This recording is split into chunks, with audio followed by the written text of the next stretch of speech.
चलिए, इतिहास और संविधान के विकास में आज हम एक कदम और आगे बढ़ेंगे। देखिए, हमारे लास्ट लेक्चर्स में हमने आपको इंडिया की फॉरेन पॉलिसी के बारे में बहुत डिटेल में पढ़ाया।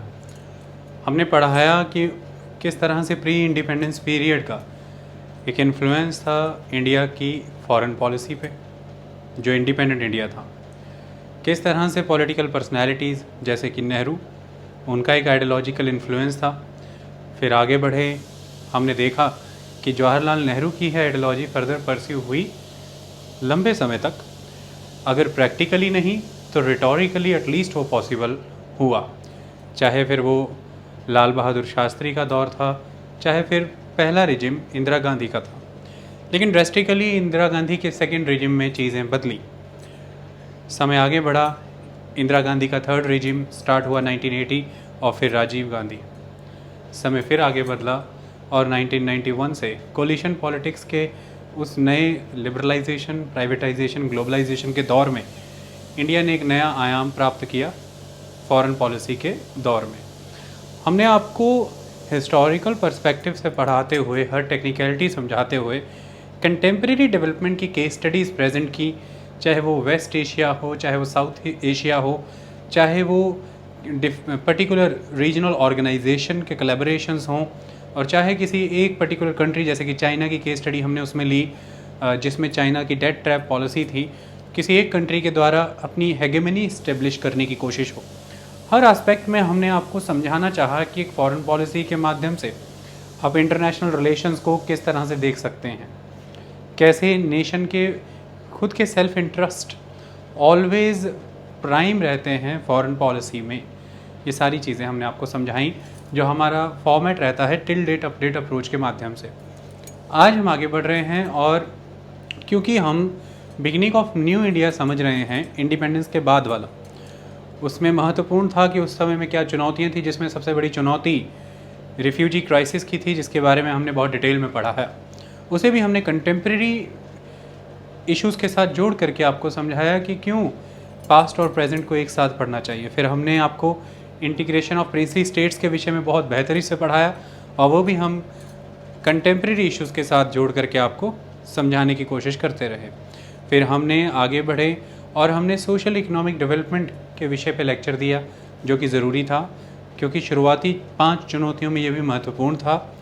फिर हमने इस सोशल इकोनॉमिक डेवलपमेंट के विषय को छूते हुए आगे बढ़ने और फॉरेन पॉलिसी के विषय को पकड़ा, और फॉरेन पॉलिसी से आज अब अगला और 5 पिलर्स में से अंतिम, that is the secular character of the state, the secularism. आज हम उस पे विषय पर चर्चा कर रहे हैं। तो हमने रिफ्यूजी क्राइसिस की बात हो पार्टीशन से, या फिर इंटीग्रेशन ऑफ प्रिंसली स्टेट, या सोशल इकोनॉमिक डेवलपमेंट की बात हो, या फॉरेन पॉलिसी की बात हो, या फिर सेकुलरिज्म की बात हो, ये मुख्य चुनौतियाँ जो उस समय में थी आज़ाद भारत के सामने, जिससे हमारा संविधान प्रभावित था, जिससे हमारी आने वाली फ्यूचर पॉलिटिक्स प्रभावित थी, और जो हमारे आने वाले समय के सोसाइटी एंड इकोनॉमी और कल्चर की डेवलपमेंट को शेप करने वाली चीज़ें थी, उनको हमने आपको पढ़ाया। और इस सेकुलरिज्म के लेक्चर के बाद फिर 1915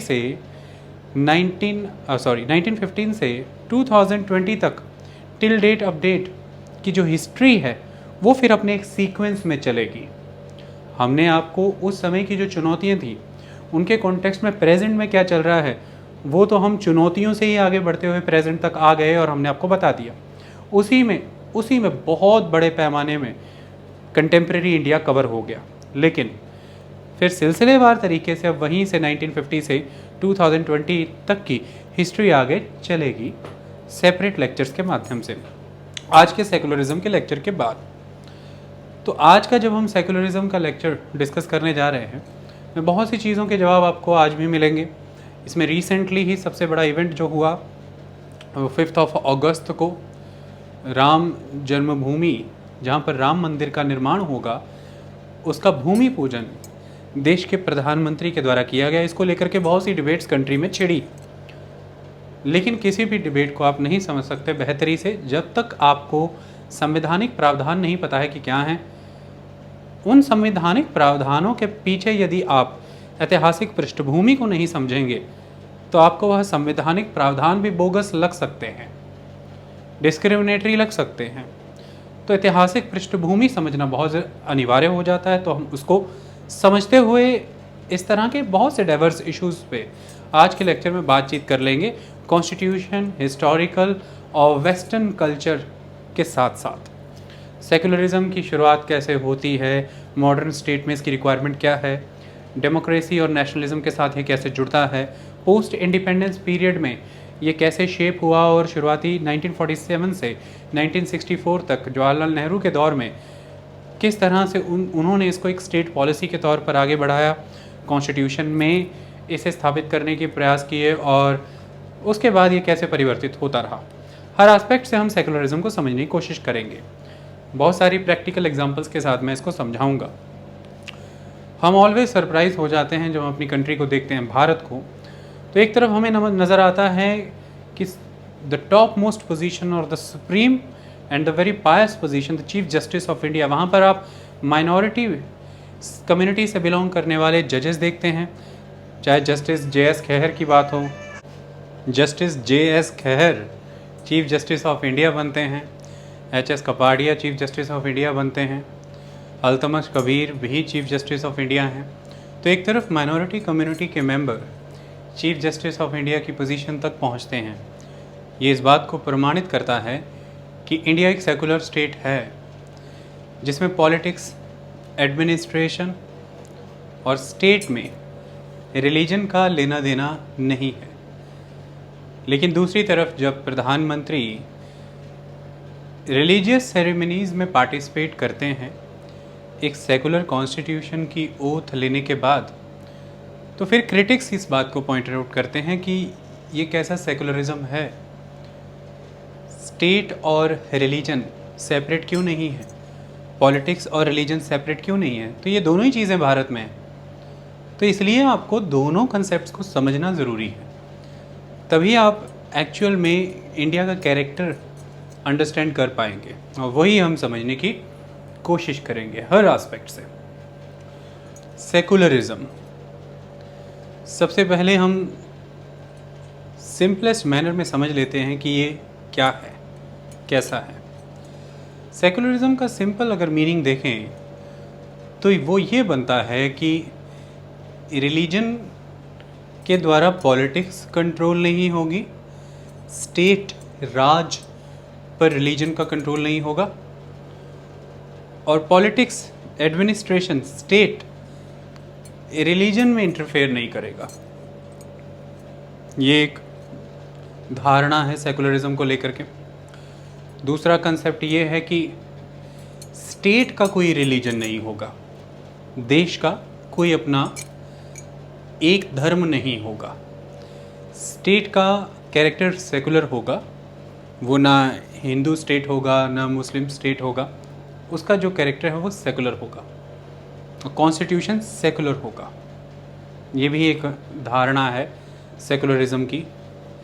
एक धारणा ये भी है कि स्टेट या तो कंप्लीटली नॉन रिलेशन में है रिलीजन के साथ, स्टेट किसी भी एक रिलीजन को प्रेफर नहीं करेगा, प्रिविलेज नहीं देगा, दूसरे रिलीजन के साथ डिस्क्रिमिनेशन नहीं करेगा, स्टेट इक्विडिस्टेंट रहेगा सभी रिलीजन से।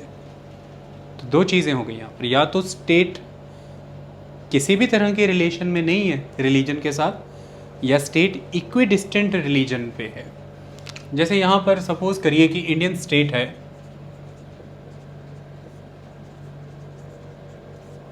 इंडियन स्टेट इजी वे में समझने के लिए समझ लीजिए, यहाँ पर सरकार है, गवर्नमेंट, तो वो सबसे इक्विडिस्टेंट होगी यहाँ पर, चाहे वो हिंदू कम्युनिटी हो, चाहे वो मुस्लिम्स हों, चाहे वो सिख हों, चाहे वो क्रिश्चियंस हों। तो इक्विडिस्टेंट पॉलिटिक्स सिस्टम यहाँ पर फॉलो किया जाएगा कि स्टेट सबसे एक सी दूरी बनाए रखता है, स्टेट सबसे एक ही लेवल पर करीब है, किसी के साथ कोई डिस्क्रिमिनेशन नहीं है। ऐसा नहीं है कि मुस्लिम्स आर क्लोज और बाकी दूर हैं, या फिर हिंदूज़ आर क्लोज और बाकी दूर हैं। सभी को एक समान नज़र से देखता है, ऐसा मानना है। और दूसरा जो सेकुलरिज्म एक और कंसेप्ट है, उसमें ये है कि इक्विडिस्टेंट रिलेशन जैसा कुछ नहीं है, स्टेट का रिलेशन ही नहीं है कोई रिलीजन के साथ, जैसा वेस्टर्न सेकुलरिज्म होता है कि there is no relationship between the state and the religion, complete separation. लेकिन इंडिया में ओवरलैपिंग है रिलीजन एंड पॉलिटिक्स की। वो ओवरलैपिंग क्या है वो समझ आएगा लेक्चर के कोर्स में। तो इस तरह की कई डेफिनेशंस हैं स्टेट की किसी पोजीशन पे। जैसे मैंने अभी बताया आपको, सपोज कर लीजिए कि चीफ जस्टिस ऑफ इंडिया ही मैंने कहा था, तो सिंपली आप जजेस कह लीजिए, या कोई भी सिविल सर्वेंट कह लीजिए, या किसी भी तरह की अदर पोस्ट पोजीशन अगर है, तो उसमें अगर आपको अपॉइंट होना है तो फॉर दैट अपॉइंटमेंट ये नहीं कंसिडर किया जाएगा कि आप किस विशेष धर्म से हैं। इस बेसिस पे आपको अपॉइंटमेंट में कोई प्रेफरेंस नहीं मिलेगा। ये है एक सेकुलर स्टेट। और दूसरा, आपको पोजीशन नहीं देने के लिए आपके धर्म को आधार कभी नहीं बनाया जाएगा कि आपको ये पोजीशन नहीं दी जा सकती क्योंकि आप इस एक पर्टिकुलर रिलीजन से हैं। तो पोजीशन देने के लिए भी आपके रिलीजन को कोई प्रेफरेंस नहीं है, बाकियों के साथ कोई डिस्क्रिमिनेशन नहीं है। और पोजीशन नहीं मिली है इसका भी कारण आपका रिलीजन नहीं है कि हम इस रिलीजन से बिलोंग कर रहे थे इसलिए हमें वो पोजीशन नहीं मिली। मेरिट और द रूल ऑफ प्रोसीजर वही अपना रोल प्ले करता है, चाहे वो सीनियरिटी है, चाहे वो एक्सपीरियंस है, मेरिट है, बीट एनीथिंग, वो प्रिवेल करता है। तो secular provisions are there, secular laws are there, secular selection procedure is there. तो देन व्हाट इज सेकुलर? जो रैशनल है, जो रीजनिंग पे बेस्ड है, जो साइंटिफिकली अपना कोर्स डन करता है, that path is secular path. So anything which is reason based, that is rationality, that is human existence is due to some reason, it is not due to something very divine, it is due to some reasons। तो जो human existence के लिए reasons को responsible मानते हैं, that is rationality. ये एक important चीज़ है। सुपरस्टिशन, बाइगॉटरी, ऑर्थोडॉक्सी, इस तरह प्योरिटन कैरेक्टर, इस तरह की चीज़ें एग्जिस्ट पे नहीं करती। ये एक इम्पॉर्टेंट एस्पेक्ट है। तो इस तरह से एक सेकुलर स्टेट होता है। आप भी ऐसा ही चाहेंगे। सपोज कीजिए मैं, मान लीजिए कि मैं सिख कम्युनिटी से बिलोंग करता हूँ, सपोज कीजिए, तो मैं एक ऐसे स्टेट में ही होना चाहूँगा। स्टेट से मतलब यहाँ पे राज। मैं एक ऐसे स्टेट में, एक ऐसी कंट्री में ही होना चाहूँगा जहाँ पर मेरा सिलेक्शन इन पोजीशंस पे मेरा रिलीजन, मेरा रेस, मेरा कास्ट, मेरा जेंडर ये देख के नहीं हो, मेरा सिलेक्शन मेरी मेरिट्स को देख करके हो। ये देख करके हो कि मैं कितना कॉम्पिटिटिव हूँ, मैं उस पोस्ट के लिए कितना सूटेबल हूँ, मेरी कैपेबिलिटीज़ क्या हैं, मेरा पोटेंशियल क्या है, मेरी मेरिट्स देख करके वो सिलेक्शन किया जाए। तो नेचुरली फिर मैं एस्पायर कर सकता हूँ ग्रो करने के लिए। तो then I will aspire for the growth, then I will do hard work, then I can reach that position, then I can fulfil my dreams. So that state will be best state for me. वो nation मेरे लिए अच्छा है। लेकिन imagine करिए कि एक ऐसा स्टेट है जिस पे, जैसे मान लीजिए इंडियन स्टेट की ही बात करते हैं, जिस पे इन्फ्लुएंस है रिलीजन का, रिलीजन। तो फिर सवाल पैदा होता है, क्वेश्चन आता है, कौन सा रिलीजन?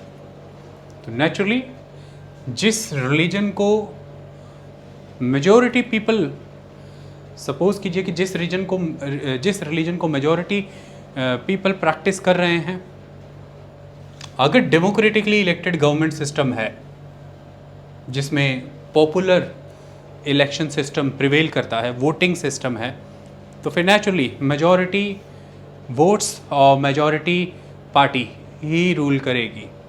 तो ऐसे में जो कम्युनिटी नंबर में सबसे ज़्यादा है उनके द्वारा जो रिलीजन प्रैक्टिस किया जा रहा है नेचुरली वो फिर इंडियन स्टेट पे हावी हो जाएगा। जैसे यहाँ पर मान लीजिए हिंदुइज़्म ये हावी हो जाता है अगर इंडियन स्टेट पे, तो फिर ऐसे में जो स्टेट है उसकी जो पॉलिसीज़ हैं वो बायस्ड हो जाएंगी, वो पार्शियल वे में एक्ट करेगा, वो अनबायस्ड इम्पार्शियल नहीं रह पाएगा।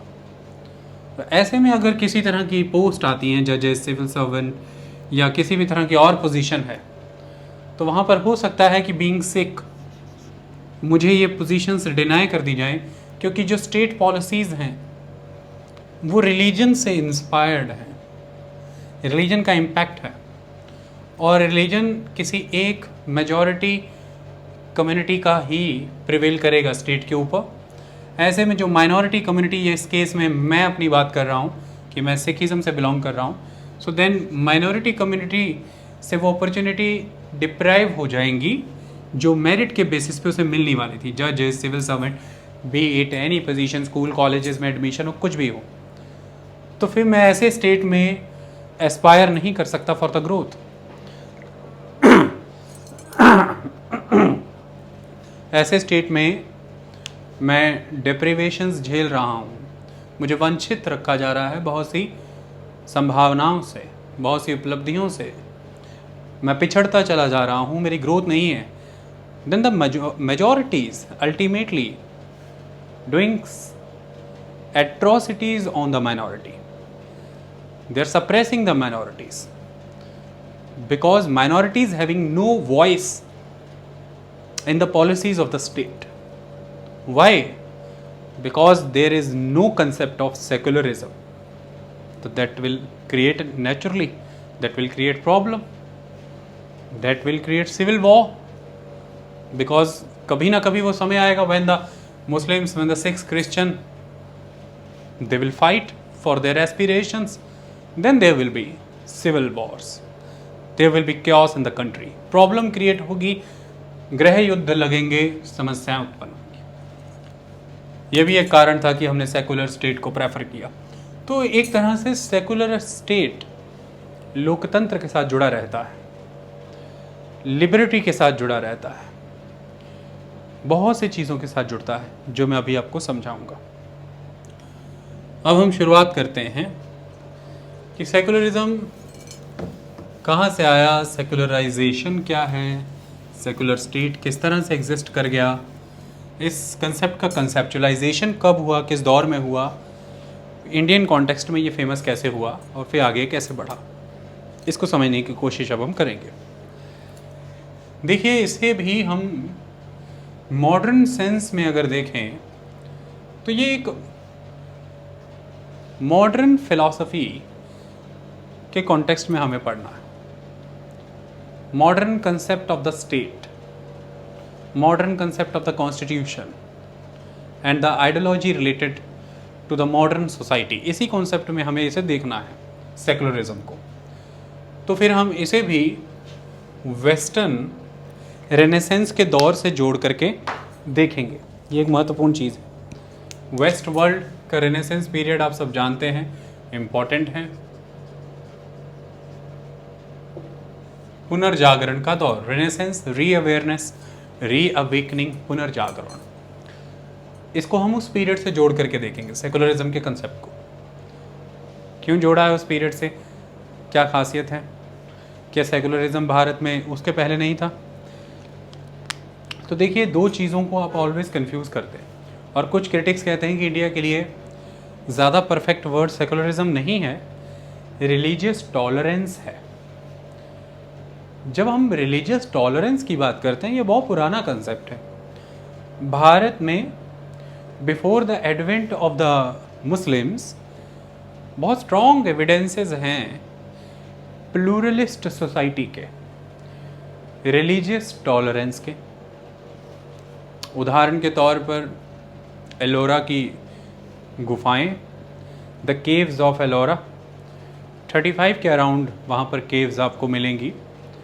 हिंदू धर्म से जुड़ी हुई 5 केव्स, जैन धर्म से जुड़ी हुई, बुद्ध धर्म से जुड़ी हुई, 12 केव्स हिंदू धर्म से, 17 केव्स बुद्ध धर्म से, 5 केव्स जैन धर्म से। तो आप देखिए हिंदू बुद्ध जैन एक साथ, विभिन्न मत हैं, केव्स एक साथ इस बात को प्रतिबिंबित करती हैं कि एक टॉलरेंस था डिफरेंट आइडियोलॉजीज के लिए, डिफरेंट कम्युनिटीज़ के लिए एक टॉलरेंस एग्जिस्ट करता है।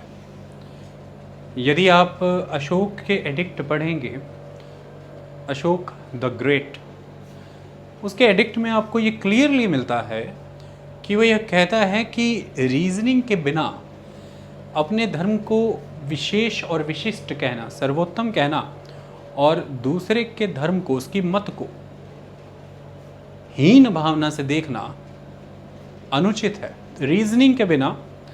तो वो रिलीजियस टॉलरेंस के कंसेप्ट से भी आगे गया। वो रीजनिंग की बात करता है। वो कहता है कि अपने धर्म को भी यदि आप सुप्रीम मान रहे हैं, बेस्ट वर्जन मान रहे हैं, तो उसके पीछे भी रीजनिंग होनी चाहिए।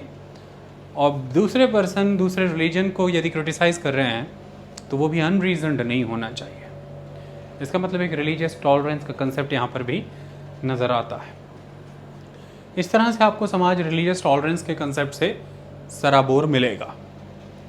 समय आगे बढ़ता है जब मुस्लिम एडवेंट होता है in the middle of the 20th century. Advent तो बहुत पहले है, मोहम्मद बिन कासिम के समय से। मैं जब पॉलिटिकली इंडिया में उनका कंट्रोल इस्टेब्लिश होगा स्ट्रांगली, दिल्ली सल्तनत, मैं उसकी बात कर रहा हूँ। तो middle of the in the last phase of the 12th of century Mahmud Ghaznavi है, मोहम्मद घोरी है। मोहम्मद घोरी के बाद फिर उनकी कमान संभाली कुतुबुद्दीन ऐबक ने और दिल्ली सल्तनत की स्थापना होती है। तो उसके बाद से आप क्या देखते हैं कि जो मुस्लिम स्टेट अफेयर है वो वर्कआउट करेगा। जैसा कि लेवांत एरिया में, लेवांत का इलाका जो मेडिटेरेनियन सी का eastern region, that is Lebanon, Syria, Israel, ये सारा इलाका, north African countries, Spain, west एशियाई मुल्क, जो कंसेप्ट वहाँ पर एग्जिस्ट कर रहा है वही भारत में एग्जिस्ट करेगा। कि यदि आप मुस्लिम डॉक्ट्रिन से अलग हैं, मुस्लिम रिलीजन से अलग हैं, तो आपको अपना रिलीजन एग्जीक्यूट करने की आज़ादी तो है, लेकिन उसके लिए आपको टैक्स देना पड़ेगा। That is the jizya tax, because आप सभी जिम्मी हैं। तो ये जिम्मी कंसेप्ट एग्जिस्ट कर गया कि आपको कन्वर्ट नहीं किया रिलीजन में, आपका इस्लामाइजेशन नहीं किया, आप एग्जिस्ट कर सकते हैं इस्लामिक स्टेट के अंदर, लेकिन फिर यू आर जिम्मी।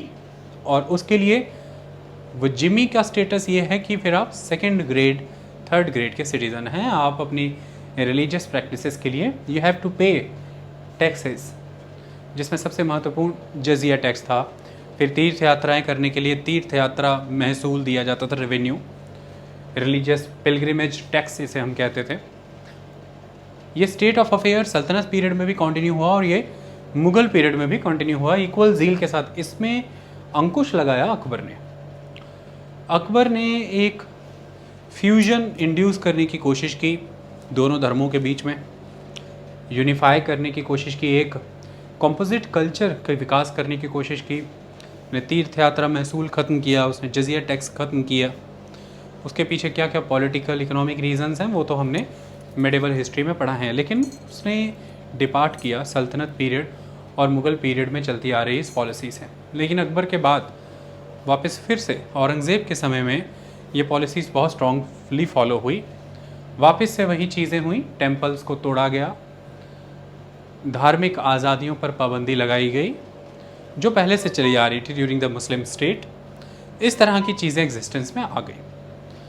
तो कुल मिलाकर के ड्यूरिंग दिस मुस्लिम पीरियड हो ये गया है कि कंपोजिट कल्चर सिस्टम आपको नज़र तो आ रहा है। पॉलिटिक्स में भी डिफरेंट रिलीजन से बिलोंग करने वाली पर्सनैलिटीज़ हैं, सोसाइटी में भी वो एग्जिस्ट कर रहे हैं, लेकिन मुद्दा ये हो जाता है कि स्टेट की एक क्लियर कट आइडियोलॉजी है कि अगर तो आप टैक्सेस से बचना चाहते हैं तो धर्म विशेष में कन्वर्ट हो जाएं, और यदि आप अपने धर्म को परस्यू करना चाहते हैं तो ये टैक्सेस हैं जो आपको पे करने हैं। ताकि हम आपसे एक तरह की प्रोटेक्शन लिवाई ले रहे हैं, क्योंकि हम आपको और आपके रिलीजन को प्रोटेक्ट कर रहे हैं, आपको एक आज़ादी दे रहे हैं अपने धर्म को एग्जीक्यूट करने की। बाद में ब्रिटिश पीरियड आया, उन्होंने भी इक्वलिटी की बात तो की, इक्वलिटी बिफोर लॉ की बात की, रूल ऑफ लॉ का जिक्र किया उन्होंने, लेकिन उन्होंने भी कभी स्टेट एंड रिलीजन को, पॉलिटिक्स और रिलीजन को सेपरेट नहीं किया। इनफैक्ट उन्होंने लोगों को रिलीजन के हिसाब से ज़रूर अलग अलग कर दिया। Muslim personal laws, Hindu personal laws, ये पहले एग्जिस्ट करते रहे अंग्रेज़ों के समय में। जब उन्होंने देखा कि मुसलमानों में मौलवीज़ और हिंदुओं में भी पंडित जो हैं अलग अलग इंटरप्रिटेशंस करते हैं अपनी अपनी रिलीजियस बुक्स और डॉक्ट्रिन्स की, तो फिर इस हिसाब से उन्होंने बाद में उसमें एक अपना कलर फ्यूज़ कर दिया, Anglo Muslims, Anglo Hindu personal laws execute कर दिए। तो लोगों को उनकी रिलीजियस आइडियोलॉजी के आधार पर बांटा, सेपरेट किया, लेकिन रिलीजन को पॉलिटिक्स से सेपरेट करने का काम अंग्रेज़ों ने भी नहीं किया। मुस्लिम पर्सनल लॉ 1937 का कानून अंग्रेज़ों के समय में बना, जो भारत में चल रहा है आज भी। ऐसे में ये ब्रिटिश पीरियड की एक लेगेसी है जो आपको आगे आकर के इंडिया के सेकुलरिज्म में भी नज़र आती है, जिसकी वजह से रिलीजन और पॉलिटिक्स ओवरलैप करते हैं कई जगहों पर, और वो ओवरलैपिंग मैं आपको आज के कॉन्टेक्स्ट में बताऊंगा। तो कंट्री में एक रिलीजियस टॉलरेंस का कंसेप्ट एग्जिस्ट करता था, लेकिन जब बात करते हैं सेकुलरिज्म से तो वो रिलीजियस टॉलरेंस का कंसेप्ट डिफ़र कर जाता है, और वो हमने आज समझना है कि आज के देश में हमारा जो, आज के दौर में हमारा जो देश है उसे हम रिलीजियस टॉलरेंस के कॉन्सेप्ट में बेटर देख सकते हैं as compare to pure western concept of secularism. अगर उससे आप कंपेयर करेंगे तो बहुत सारे डिपार्चर्स हैं इंडियन सेकुलरिज्म में। तो फिर इंडियन सेकुलरिज्म भी अपने आप में एक यूनिक सेकुलरिज्म है, जैसे कि इंडियन कॉन्स्टिट्यूशन है। और ये भी इस बात की निशानी है कि इंडियन कॉन्स्टिट्यूशन डायरेक्टली कॉपी नहीं करता है वेस्टर्न कंट्रीज़ को, क्योंकि कुछ लोग आरोप लगाते हैं कि भारतीय संविधान क्योंकि उन मुल्कों से, उनके संविधानों से उठाए हुए प्रावधानों से बना है, तो एक तरह से ये 60 मुल्कों से लिए गए संविधानों की कॉपी है। तो बिल्कुल भी नहीं है। बहुत ही कॉम्प्रिहेंसिव डिबेट्स, कंसेंसस अचीव किए गए, एकोमोडेट किए गए नए नए कंसेप्ट्स इंडियन, और फिर वो प्रावधान भारत की ज़मीन, भारत की समाज के मुताबिक, भारत की राजनीति के मुताबिक ढाल दिए गए और फिर उन्हें इस्तेमाल किया गया। हमारा सेकुलरिज्म इस बात को भी प्रमाणित करता है कि वो अलग है। तो वेस्टर्न सेकुलरिज्म से ही कंसेप्ट्स आएंगे और इंडिया का एक यूनिक सेकुलरिज्म बनेगा। वेस्टर्न सेकुलरिज्म को देखना यहाँ पर ज़रूरी है। देखिए, रेनेसेंस के पीरियड में सबसे इम्पॉर्टेंट चीज़ क्या होती है कि business class, merchant class, trading classes strongly grow कर जाती हैं, और उसके पीछे की रीजनिंग क्या रहती है, उसके पीछे के कारण क्या रहते हैं, साइंस एंड टेक्नोलॉजी में विकास होता है। जब साइंस एंड टेक्नोलॉजी का विकास होता है, बहुत सारे ऐसे भ्रम हैं जो पिछले लगभग 1000 से 1500 साल, लगभग 1000 to 1500 ईयर से यूरोप में चलाए जा रहे थे। तो रेनेसेंस का दौर ऑलमोस्ट 1350 से 1550 का पीरियड माना जाता है। फिर तो रेनेसेंस आगे बढ़ता ही रहा। तो लगभग 1350 सालों तक, फर्स्ट एडी से लेकर के इस समय तक, जो रिलीजन के बेसिस पर कई तरह की माइथोलॉजिकल स्टोरीज़, कई तरह के सुपरस्टिशंस प्रिवेल कराए गए रिलीजियस क्लासेस के द्वारा।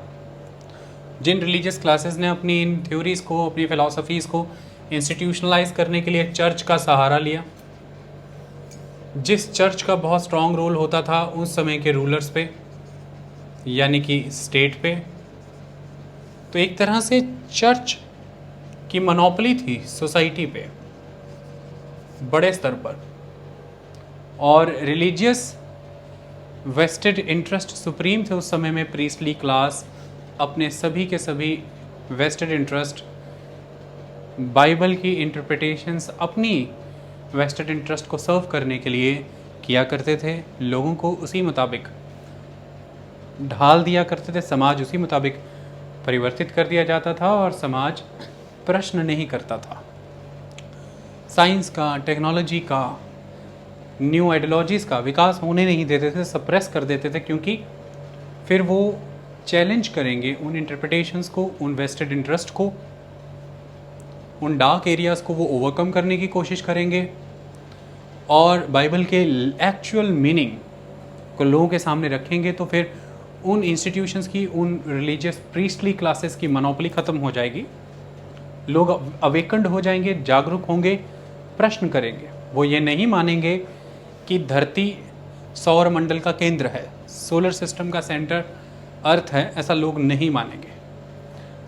जब उनके सामने रीजनिंग होगी, कॉपरनिकस के दिए हुए सिद्धांत होंगे, जब उनके सामने एक्सपेरिमेंट्स होंगे जो प्रमाणित करेंगे कि जो कहा जा रहा है वो इस प्रमाण से प्रेरित है और ये प्रमाण खुद अभी अभी अभ्यास करके उभरा है, अनुसंधान से आया है, रिसर्च से आया है, प्रैक्टिकलिटी से आया है। और वो देखिए, आपको ये नज़र भी आ रहा है कि सूर्य सौर मंडल का केंद्र है, सन। तो जब लोग यह देखेंगे कि sun is the centre of the solar system, जब लोग ये देखेंगे, जब गैलीलियो उन्हें अपने टेलीस्कोप से सैटर्न और उसकी रिंग्स दिखा देगा, तो लोग ये मान जाएंगे कि ये सब नेचुरल फिनोमेनाज हैं। Human mind is capable to unlock the mysteries of the nature. So human is capable, human mind is capable to understand the happenings around, to understand the phenomena, the concepts. Why water is flowing down from the mountain? Because woman is also, because the human is capable to understand the phenomena of gravity. तो जब ये उसे gravity का concept पता है तो फिर उसके पास रीजनिंग है कि झरने, नदियाँ नीचे की ओर ही क्यों बहते हैं, सेब नीचे ही क्यों गिरा। वो इसे फिर कोई डिवाइन एक्ट नहीं मानेंगे, वो ये मान जाएंगे कि yes, this is phenomena of nature because there is strong gravitational pull effect. जब वो ये मानेंगे कि भाई एस्ट्रॉइड्स आते हैं पृथ्वी की ओर, लेकिन बहुत स्ट्रॉन्ग एटमॉस्फेरिक लेयर्स हैं जिसकी वजह से वो फिर बर्न हो जाते हैं, पृथ्वी को छू नहीं पाते हैं, ये उनके पास रीजनिंग होगी। वर्षा क्यों होती है, उनके पास एक रीजनिंग होगी कि हीट है, इवेपोरेशन होता है, फिर कंडेंसेशन होता है तो क्लाउड्स बनते हैं और फिर अल्टीमेटली रेनफॉल होता है। प्रत्येक चीज़ के लिए उनके पास एक कारण होगा, तथ्य होंगे, जिन तथ्यों से सभी घटनाएं प्रमाणित होंगी। ऐसे में कोई भी पर्सन इन इवेंट्स को, इन एक्टिविटीज़ को अपने अधीन नहीं कर लेगा अपनी दी हुई डॉक्ट्रिन्स के माध्यम से, अपने बताए फिनोमिनास के माध्यम से, तो वो अपने वेस्टेड इंटरेस्ट को फुलफिल नहीं कर पाएगा। तो इसलिए रेनेसेंस का दौर स्ट्रॉन्ग दौर माना जाता है रीजनिंग, लॉजिक्स की ग्रोथ के लिए, रैशनैलिटी की ग्रोथ के लिए। लोगों ने साइंस एंड टेक्नोलॉजी पर ध्यान देना शुरू किया और साइंस एंड टेक्नोलॉजीज़ ख़ास तौर पर लोगों ने ह्यूमन माइंड पे ज़्यादा रिलाई करना शुरू किया और उसने देखा कि मनुष्य अपने परिश्रम से, अपने सामर्थ्य से सभी प्रश्नों के उत्तर प्राप्त कर सकता है। सभी प्रश्नों का मतलब अब ये नहीं कि आप सभी प्रश्न पूछ लें कि सभी प्रश्नों के तो अभी उत्तर नहीं मिले। जिन प्रश्नों के उत्तर नहीं मिले वह भी एक तरह से उत्तर ही है, क्योंकि वह प्रश्न भी इसीलिए है क्योंकि ह्यूमन माइंड यहाँ तक जाने के लिए सक्षम है कि वो ऐसे प्रश्न भी खड़े कर रहा है जिनके अभी उत्तर नहीं मिले। यह भी अपने आप में मनुष्य के इस मस्तिष्क का एक करिश्मा ही है कि उसके सामने कुछ ऐसे प्रश्न भी उसने खड़े कर लिए हैं जिनके उसके पास अभी उत्तर नहीं है, जिन्हें वो तलाश लेगा। तो मनुष्य सक्षम है अपने प्रश्नों के उत्तर जानने के लिए, समझने के लिए, इन प्राकृतिक नियमों को समझने के लिए। और जन्म मरण के पीछे प्रकृति है, नियम है। हर चीज़ के पीछे बीमारी हुई है तो उसके पीछे कारण है। ये कोई दैवीय प्रकोप नहीं है, कारण है। बहुत सारे जीव हैं, बैक्टीरिया हैं, वायरसेस हैं, फंगस हैं, बहुत कुछ है, प्रोटोजोआ हैं। ये सब तब हुआ जब साइंस रीजनिंग ग्रो हुई। और फिर जब ये हैं तो इनके एंटीडोट भी हैं, वैक्सीन्स हैं, दवाइयाँ हैं। तो लोग फिर साइंस के प्रभाव में आए, इसके झुकाव में। वो हर चीज़ का कॉज एंड इफेक्ट जानना चाहते थे, रीजनिंग को, लॉजिक्स को, रैशनैलिटी को अंडरस्टैंड करना चाहते थे। ये एक महत्वपूर्ण देन है रेनेसेंस पीरियड की। बड़े स्तर पर इसी के आधार पर फिर ग्लोबल लेवल पे मैप्स डेवलप किए गए पूरे ग्लोब के। पृथ्वी गोल है, ये कंसेप्ट महत्वपूर्ण हो गया। ऐसा नहीं था कि भैया अब आप शिप लेकर के जाएंगे तो फिर पृथ्वी टेबल की तरह है, एक पॉइंट पे जा कर के शिप नीचे कहीं गिर जाएगा, ऐसा कुछ नहीं था। पृथ्वी गोल है, आप जाइए। कोलंबस ने कहा कि वेस्ट में जाके ईस्ट में पहुंचा जा सकता है, तो ठीक है, वेस्ट में जाइए, चक्कर काट के ईस्ट में चले जाइए। इसी वजह से वो इंडिया ढूंढने निकला था और वो नॉर्थ अमेरिका पहुंचा, सेंट्रल अमेरिकन आइलैंड से होते हुए। तो कुल मिलाकर के जब ये मैप्स बने, नेविगेशन के नए रूट्स बने, नए तरह के नेविगेशनल इंस्ट्रूमेंट्स का विकास हुआ, व्यापार बढ़ा, वैश्वीकरण बढ़ा, ग्लोबलाइजेशन बढ़ा, विश्व स्तर पर जो एक लोकलाइजेशन हो रखा था वो टूटा, लोग लोगों से मिलने लगे, सामान आने जाने लगा एक जगह। अब आप कहेंगे इससे पहले ऐसा नहीं था, इससे पहले भी था। मैंने क्या कहा कि एक दौर डार्कनेस का आ गया था जब ये सब रोक दिया गया था। हालांकि इसके पहले भी था, ग्रीक समाज, रोमन समाज के भारत से व्यापारिक संबंध थे, ऐसा नहीं है कि नहीं थे। सिल्क रूट इस वजह से मशहूर है किसी ज़माने से। तो कुल मिलाकर के नए तरह से फिर से व्यापार स्थापित हुआ, लोग एक दूसरे से मिलने लगे, संबंध स्थापित होने लगे। तो कल्चरल एक्सचेंजेस हुए, ट्रेड एंड कॉमर्स, एक कंट्री का दूसरी कंट्री से, एक कंट्री में ही एक रीजन से दूसरे रीजन में, एक रीजन में ही एक सिटी से दूसरी सिटी, एक सिटी में ही एक कॉर्नर से दूसरे कॉर्नर तक ट्रेड बढ़ा, कॉमर्स बढ़ा, नई क्लासेस एग्जिस्टेंस में आई, उनके पास वेल्थ आई, नए professionals, lawyers, doctors, engineers, teachers existence में आए, scientist communities, medicinal professionals, traders, businessman existence में आए, ग्रो हुए, मर्चेंट्स ग्रो हुए।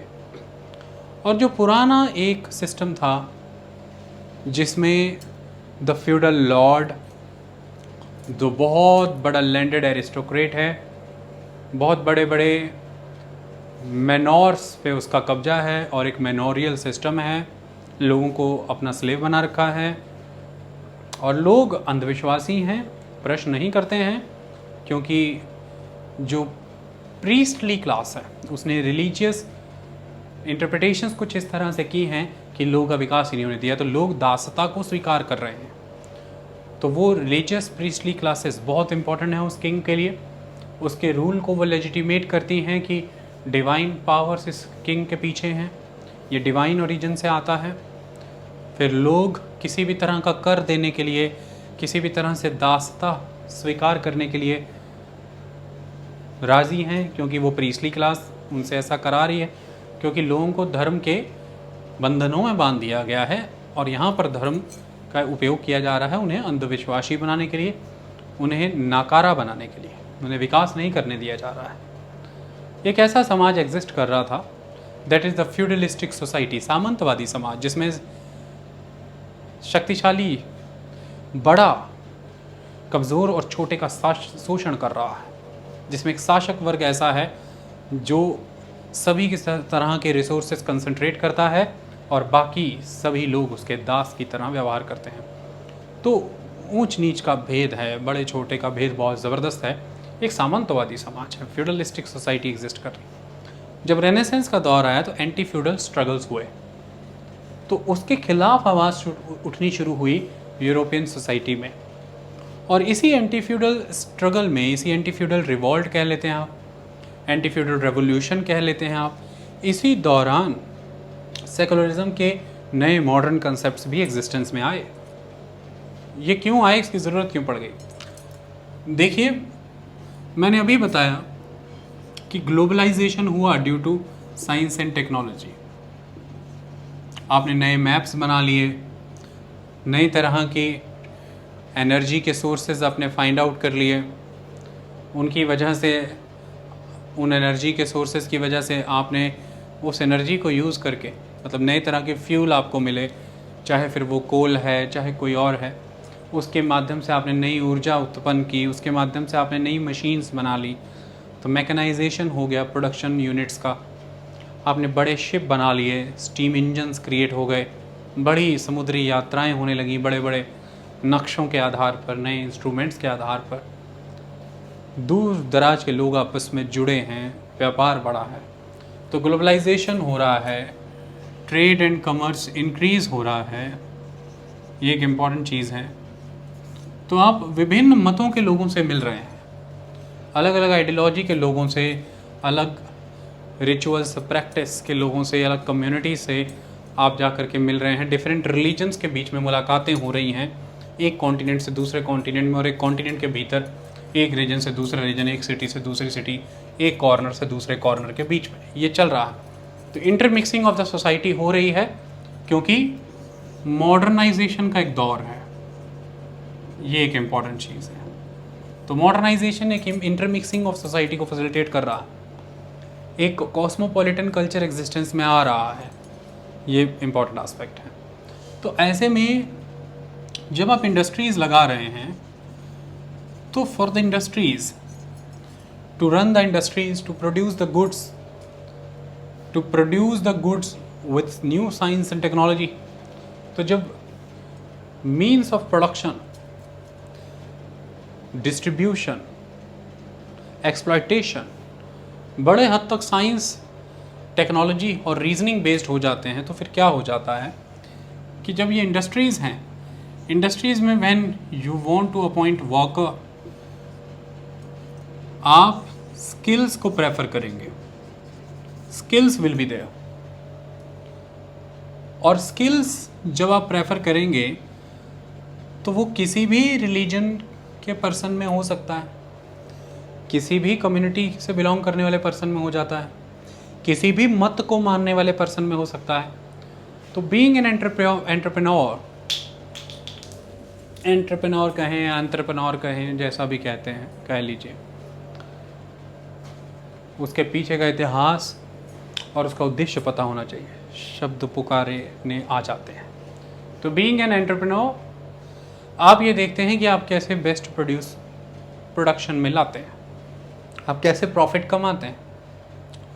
तो एक व्यापारिक वर्ग, जिसे मैं बर्गॉइस क्लास कहता हूँ, जिसे हम बर्जुआ भी कह सकते हैं, द ट्रेड, कॉमर्स और मर्चेंट क्लास, वो ये देखता है कि उसकी इंडस्ट्री कैसे बेस्ट रन होगी।